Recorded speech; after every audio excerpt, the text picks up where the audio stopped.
Aditya recording studio Gopalganj. Music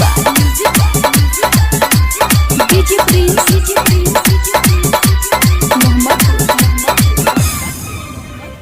नया साल हो मुर्गा कटाई केहू करा केहू हंडा ले आई। नया साल हो मुर्गा कटाई केहू करा केहू हंडा ले आई। एक बोरिया चावल जाई।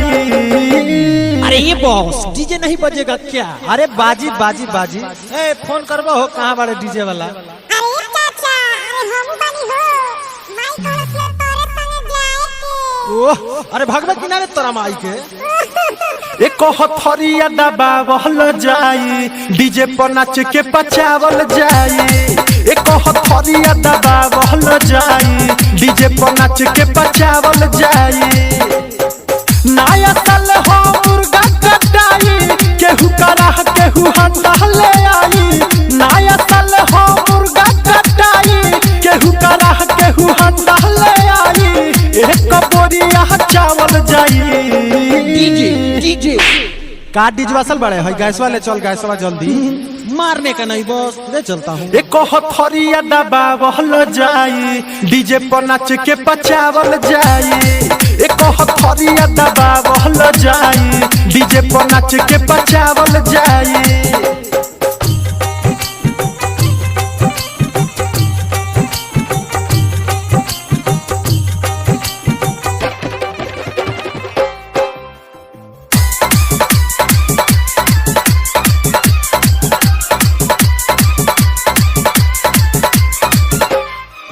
नहीं केहू आज रोकी नहीं केहू आज टोकी।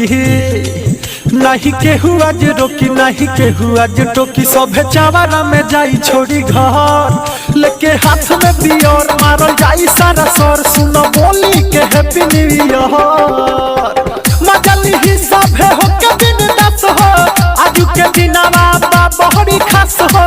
मजली ही सभे हो के दिन दस हो आज के दिनवा बहरी खास हो।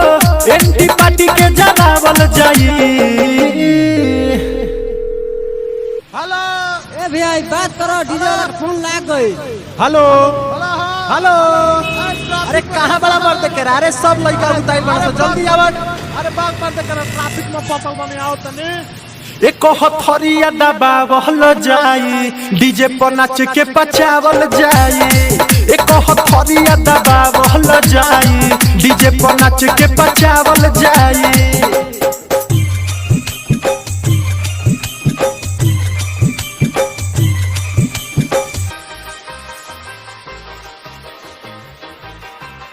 म्यूजिक डीजे प्रिंस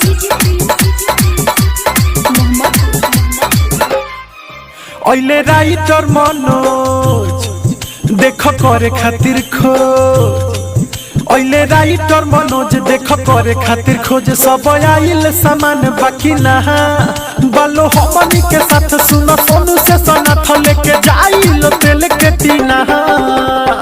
सभे केहू हमनी के देखी पूरा खाई खाना केहू ना फेंकी। सभे केहू हमनी के देखी पूरा खाई खाना केहू ना फेंकी।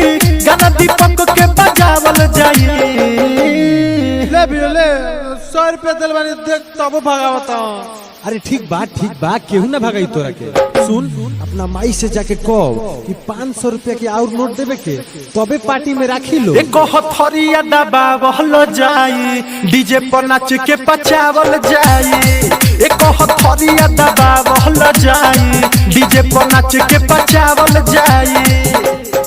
नया साल हो मुर्गा कटाई केहू करा केहू हंडा ले आई। नया साल हो मुर्गा कटाई केहू करा केहू हंडा ले आई। एक बोरिया चावल जाई। डीजे का डीजे वासल बड़े है गैस वाले चल गैस वाला जल्दी मारने का नहीं बॉस ले चलता हूँ। एक हथरिया दबावल जाई डीजे पर नाच के पचावल जाई। एक हथरिया दबावल जाई डीजे पर नाच के पचावल जाई।